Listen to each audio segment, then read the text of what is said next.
Welcome to the KP Podcast, where we talk about the business of real estate. A podcast about leveraging opportunities, growing your business, and experiencing financial freedom. Here are your hosts, Keith Anderson and Peter Kamboukos. Welcome to the KP Podcast, coming to you here from the Forum in the KP Studios. You've got myself, P, with our co-host, Keith. Good to be back with you guys. And summertime here in the Phoenix area, Keith, is hot, man. I actually have a quote for you guys. It is literally a heat wave in the middle of June. If anybody knows what reference that is to, $5 gift card to Starbucks on me. So anybody that messaged us, heat wave in the middle of June. I would say first person that message. Yeah, first person. Not every person. It might be a low, but reference, pop culture reference. It's out there, guys. I don't know that because it one, is man. hot. I don't know that one. It is very, very toasty. 117 today in the Phoenix Metro. Yeah, you know what I did before we go in. So I've liked to go running outside. I've been trying to go running here these last few months. I went running outside on Monday. Okay. And I almost passed out, dude. Yeah. Like it was literally, bro, I barely made it home. Yeah. It was, I'm done now. It I'm was done tough. with that. Ann and I, we went up to Sedona, and when we were at a private Airbnb we were going to, and there was 3 fire trucks, 2 ambulances, 4 search and rescue trucks lined up on this one single lane road that we had to wait to get past them. They all had to move over. And we come to find out that a guy that lived there his whole life, but basically got lost on his own trail, and it was 105 out in Sedona. Yep. And not a good day for that neighborhood. Rescuing those hikers, yeah, especially for out of towners. Do not try it. Everybody likes to come out and try to hike Camelback. That's not an easy one, guys. Don't go up there when it's this hot if you're not used to it. Well, cool. Let's get into it, man. So today we're going to be talking about topic that comes up here from time to time. I think it's a little more relevant these days with advertising and how people are getting business. And the question is, should I pay for pay-per-click leads, or some people just call them internet leads? I love this topic because it has fundamentally changed over the course of the last 5 years, just like everything in real estate. 6 years ago, the answer to that question is going to be much different than it is today.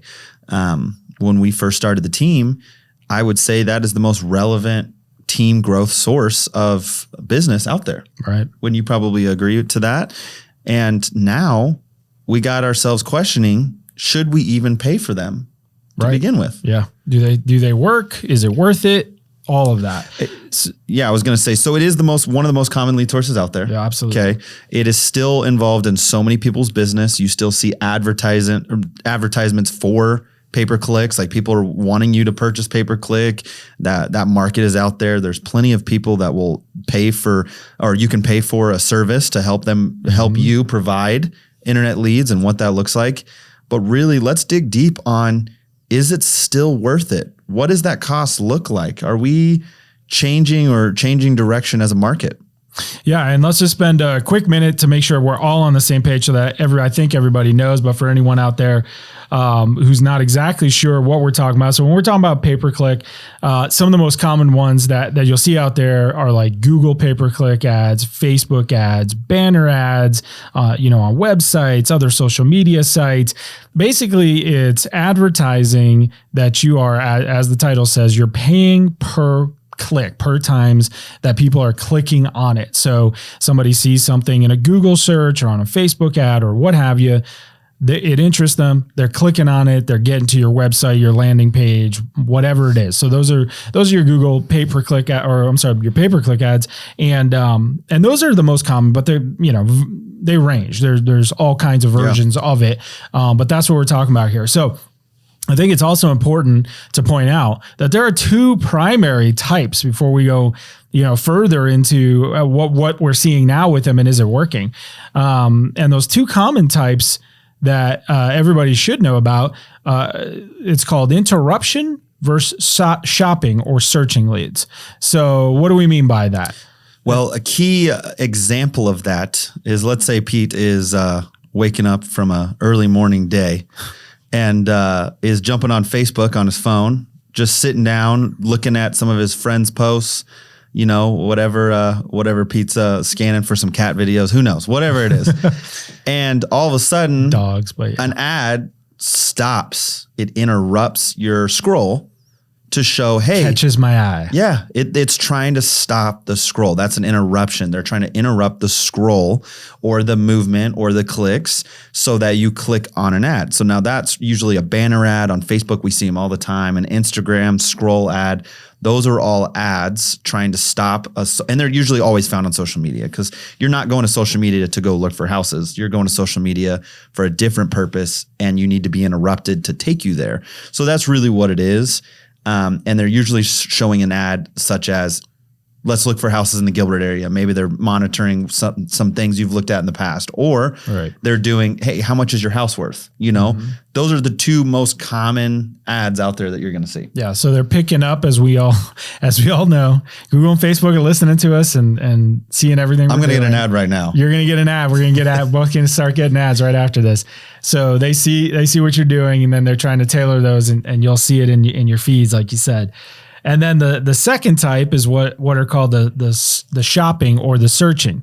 And the difference there is you've gone with the intention to say, look for a house. So you've gone into Google, let's say, and you've searched a term, you know, homes with pools in Gilbert. Yeah. And so that is what we're calling the shopping and the searching one. And that was, you went there with that intention.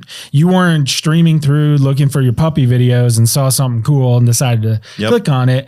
You went there looking for houses or houses with pool in Gilbert. And so then you've got ads that are coming up there. So the reason we point that out is because two different types of ads leads to, and the two different types that of people that are clicking on them means that you're getting different lead types, right? Different people, different stages in the process, different interest levels, all of that. And so you want to be cognizant of, you know, what are you getting? The interruption ones, oftentimes they're just maybe they're a lot longer out, or they're just kind of curious, as opposed to a shopping or searching. If you've got a specific search you put in that says, you know, homes with pools in Gilbert under 500K, well, you've already got something in mind, and you've gone there, and now you're looking at something specific, and you're probably, you know, much further along in that process. You might even be actively looking at that point, as opposed to me looking at my puppy videos, and then I saw a cool house that I clicked on. Cat videos. You got your cats. I got my puppies. Well, so, and to go more in depth into that with those interruption leads, I would say the changes they've had over the last 5 years, I would say. First off, they've gotten a lot better, right? They know people better. They've had 5-10 years of data mining and figuring people out to know when to place ads, how often to place them, and what exactly triggers it. However, alongside the ads getting better, so have people. So what used to work a lot better 10 years ago is starting to look like it's less efficient. People realize, oh my gosh, it's another ad. It's another ad. They're so used to seeing ads now that they don't click on them, I think, as effectively as what they used to do. You used to be able to get a Facebook lead, let's just say 5 years ago, and that could turn into a legitimate business deal fairly quickly. It might be a little bit further out. They might be 4 to 6 months out because they're just hinting at the process. But that curiosity does open up those conversations to meet more and more agents out there in the marketplace. Whereas a Google pay-per-click lead, that could be a contract that next week, that next month potentially. Right. So that's changed dramatically, as I think the shopper themselves, the client, the customer for these lead sources, they're starting to figure out what it means to click something on Facebook and then put in their info. Right. They know they're getting called here soon. Exactly. So that changed the game quite a bit as well. And I think that's important for all these aspects. Anytime we're doing any type of marketing or understanding kind of where our clients are coming from. And this is something that, you know, all team leaders, agents, everybody out there has to keep in mind. Consumer behavior has changed and will continue to change. And some people understand that, and some people are a little bit behind a curve on that. But what I mean is, you know, Keith, you and I have talked about for years this narrative that was out there that millennials and Gen Z, you know, they didn't want realtors. They didn't use realtors. They just wanted to go on there and click and buy something. And for years we've been saying that's absolutely not true. And the numbers, you know, support what we're saying. In fact, we consistently see, and I've seen for years, that millennials and Gen Z use realtors to actually purchase or sell their homes at higher rates than any previous generation. And where people get confused with that is that millennials and Gen Z, what they're doing is they're going on there and they're doing a lot of the research themselves. They're getting a lot of the information themselves. This is groups that are much more well informed than people like to give credit for. In the past, a lot of that information just wasn't available, and so they'd come to us as agents much earlier in the process. And what's changed is people are coming to us much later in the process. By the time now, especially, like you said, your millennials and your Gen Z, by the time they're talking to us, they're ready to put offers in. Yeah. They're ready to list that house. Like, they're coming to us with more information than, and more prepared than they previously have, than most generations previously have. So this consumer behavior is changing, which, like you said, is changing the leads that we're getting. It's changing how they're clicking on it. It's changing the ads that are going out. And people need to realize that's a change that's not coming or happening. It happened. Yeah. And it happened over the last, several years, and it's continuing to go that way. So I got a question for you then, because I think that's changed quite a bit of things, right? The consumer behavior, the type of buyer coming into the marketplace. Mm-hmm. So what has that effectively done to the personal referral type transaction from these younger generations? Because with so many young buyers coming, they've never bought a house. This might be their first home purchase. Right. Are they still going to their parents, their close friends, saying, hey, tell me an agent, I need to meet with them? Or are they searching online for an agent, or searching online for a house and dealing with the agent portion of it later? Yeah, the referrals, that referral network has certainly decreased. We certainly don't want to say that it's not there or that's not an important part of your business, because it is. But the past where people could solely rely on the referrals or build their business completely based on that as the number one factor, that's changed dramatically. Because, like you said, these are informed clients that want to go on and check you out, Keith. They want to see, what are your reviews? What are you doing? What kind of tools do you have? Do you fit with what they're looking for, and not necessarily use, maybe who their parents were using. Yep. And so it's changed that a lot. And like you said, obviously, the referral is still something you want and you're trying to get, but it has definitely changed over the last 10 years dramatically. So, and I think to help you guys understand, is it worth paying for PPC in this market and what this looks like, we have to evaluate some of these other lead sources alongside it to know, where are these leads coming from? Is there still a strong majority of these coming from the internet? And the other big lead source that's referral based that is being affected heavily by online searches is the agent referral source as well. So agent referrals coming from other market used to be a lot more active. It used to be, hey, I'm selling my client's house in California and I'm going to refer this buyer in the Midwest. Well, let's just say, the prime example. Well, now that consumer can list their house in California just the same as they were, but they can immediately go online and search for houses in the Midwest without the help of an agent. In the past, I'd say 5 or 6 years ago, even 7 years ago, it was much more difficult to know what you were looking for and where to find. But now with all the interactive maps and some of these big referral sources and these websites, you can go and search for a house in anywhere in the entire country. Right. From your own living room and probably get a good feel of where you want to be. Google's got 3D virtual walkthroughs now. Like, how often do you need to go and talk to an agent at the point of a click, put your info in, wait for them to call you, and then set up a search? So when we're talking about that consumer behavior, they're relying less on agents reaching out and contacting them through an online service from normal banner ads and interruption ads and things like that than what they used to, if that makes sense. Right. So it's just like we're saying, the process, our interaction with our clients is changing. And so to make sure we're clear with people out there, this is not to say, because some people mistakenly say this, they don't need realtors, then they can do all this on their own.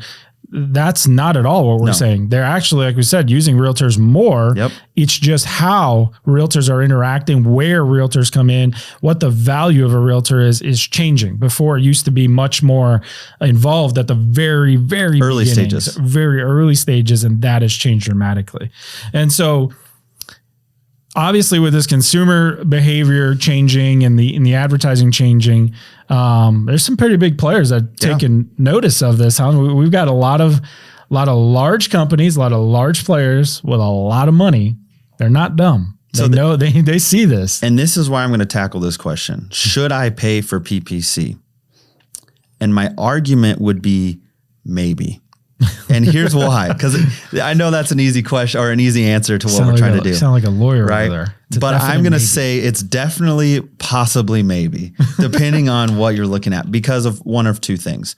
Are you receiving leads or business from outside sources at a good pace? For instance, when Pete's talking about competing with these big players, there are some really big players that affect our marketplace heavily, such as Zillow, Realtor.com, OpCity. We have use HomeLight, UpNest. There's so many.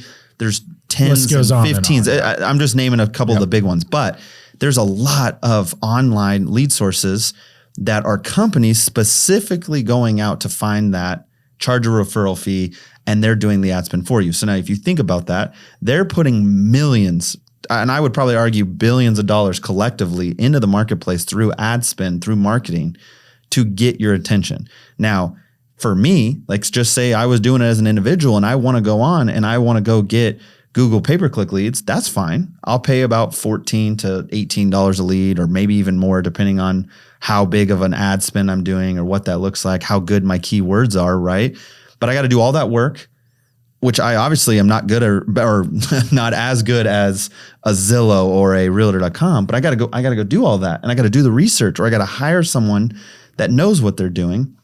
And then my ad budget has got to compete against $1 million in just one zip code, potentially in Phoenix, from all of these sources. How far down the list do I fall, Pete? Yeah, you got to compete. And the tough part, like you said, is, you're fighting against not only these big players in it, but that consumer behavior. Yeah. We saw, which I think was, I talked about, was pretty incredible, not to, focus on any one particular company, but the fact is there was times in the fourth quarter of 2020, there were months where Google reported that the term Zillow was searched for more than homes houses, for sale. Yeah. And in search that resulted in people looking for homes. And so that is exactly what we mean by consumer behavior. You have all of these companies, like I said, not to single any of them out. They're all doing the same thing. And what they're doing is trying to create that front end client experience. They're creating these platforms. They've created these ecosystems where people know what to expect from them. And they're focusing solely on that first step, that initial client contact, if you will. And it's trained consumers and trained clients to go to these resources first. Like you said, they put a lot of money and marketing resources behind doing that. And so if you're trying to do your own pay-per-click, you're competing. You're basically David against Goliath. I was going to say you're kind of Keith's convenience store competing against Walmart. Can you compete? Kind of. I mean, you Little can exist. Yeah, but big pond. Right. But the Walmart next door to you with 10,000, 100,000 items, whatever they got in there at prices that you can't touch, that's who you're competing against. So, and I think that's important to say. So if I was to put it on a scale of 10 being, yes, you should 100% go out there and get pay-per-click, and 1 being like, absolutely not, run for the hills, I'm probably going to land at like a 3. I really am. I'm going to be like a 2-3, because there are better solutions now in this market for what you'd be doing. If this was 5 or 6 years ago, I'd be like a 7 or an 8. There was still so much value. The amount of leads that turned into business was so much higher as a percentage rate. We used to be able to, we looked at them and just overall looking at the business, about 4 to 5% was your percentage of lead to close. Conversion rate. Which was good. It was great. Like we were talking about, man, we got Google lead, especially Google pay-per-click was great. And I want to point out, that's pretty good. I mean, the very best, at this are going to run anywhere from, 4%, maybe on up to, in the good old days, maybe you could get as high as 8%. Yeah. And that's for somebody that's good. Somebody that, a team, let's say that's not converting very well, that could be 1 or 2%. Yeah. And that was back then. Right. Nowadays, if you put me on the phone and I went crazy and this is all I did, I don't think I can get more than 1.5%, 2% conversion. It'd be tough. It'd be really, really tough. And I'm talking someone that is experienced and knows what to say and how to do the scripting and how to do the calls. So that basically shows me that over the course of the last 5 years, it's not necessarily the quality. It's just so much harder to convert with them because they're going to be talking to someone that came from Zillow and they trust Zillow's expertise in that field or in that market. So which one are they going to rather choose? If the same shopper came to your Keith's home sale site on Google and they clicked on it and they were searching for houses and I'm reaching out to them every single day, or they clicked on Zillow because they searched it directly, they got connected and paired with a Zillow local expert agent, and you have to compete with them with that, it's going to still be really tough for me to outplay something with that big of a budget that has that quality customer experience that the consumer knows. So that's really the tough part about it is you're really battling with mindsets as well as cost. Yeah. So what does this mean for agents today? How is this stuff different? We see a lot of agents that, will say, well, I don't want to pay that referral fee. But Zillow's taking all my business. Realtor.com's taking all. Obsidian's taking all my business. It costs so much money. Like it's times 25 to 40% referral fees. Yeah, whatever it is. And a couple of things I would say to that. Number one, regardless of the lead source, you should never be relying on one lead source. Never. Okay, never. So you have to have multiple streams of leads coming in, and I'll touch on that again. But the other thing that Keith and I always look at and talk about is, people don't factor in, and realtors do this all the time. This has nothing to do with just pay-per-clicks or these referrals. It is funny how realtors never factor in the true costs of anything. So if I had to go out there and get that lead, not only do I have whatever my advertising dollars and marketing budget is, but how much time did I spend trying to get those? How much time away did I spend from my family? If I'm doing the open houses, am I out there on the weekends? What other resources? Who else am I contracting with? Whatever the case may be, there's other costs that go in there to try to get conversions. And so part of the cost that they're not taking into account is what happens for me on the front end with any of these large referral networks is they're doing that for you. So now you've got prospects calling you. So I'm not putting out any money up front. I'm not budgeting anything. I'm not having to go find SEO people. I'm not doing that work. I'm not taking the time away from my family. I'm not going out there and spending all of my other resources trying to get the conversion. That's already done on there. So there is costs that go in there. So it's not just I'm giving this away for nothing.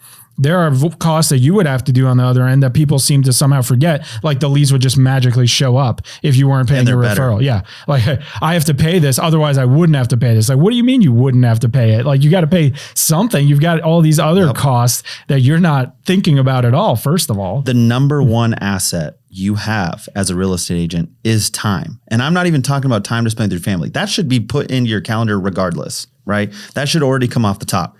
But what are you doing with your business time? If you've allocated 30 hours a week to work on your business, what makes you more money?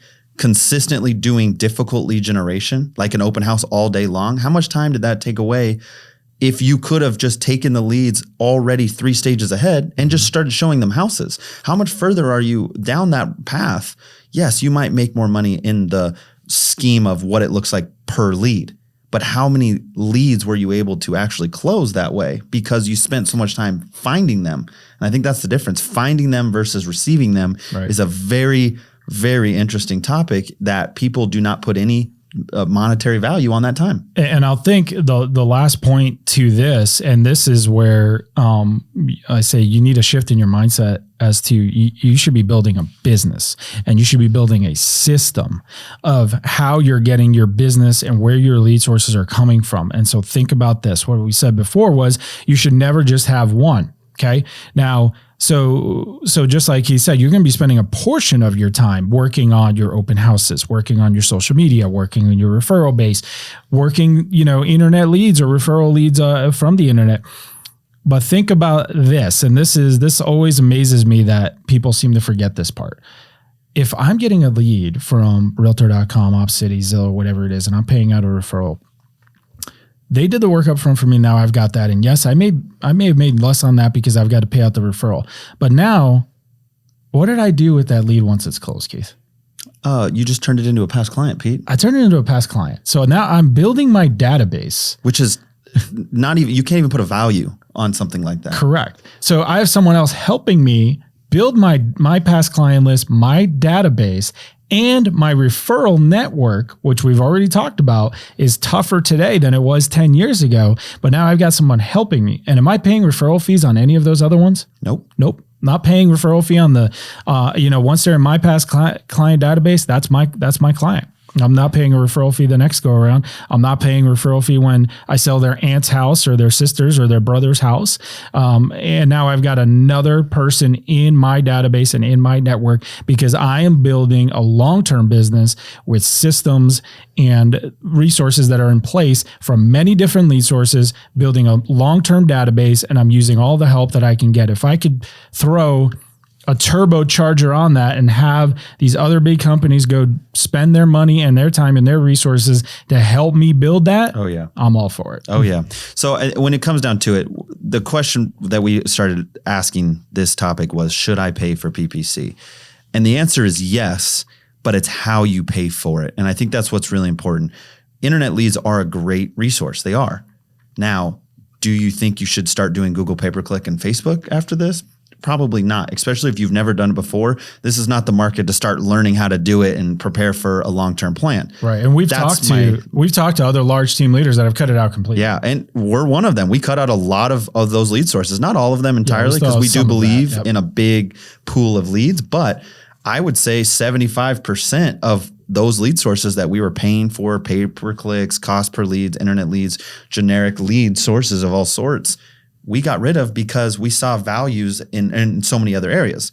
Now, if you're an agent as an individual and you don't have the opportunity to jump on Zillow or Realtor.com or some of these other sources because they are partnering with mega teams and brokerages and large corporations like that, then you need to shift your search to be, okay, what other lead sources can I do in the meantime? And then how do I get a part of those big projects and those big teams? You might need to start looking at that process and being like, okay, well, what does Zillow do for my business, or what do some of these other sources do? Yep.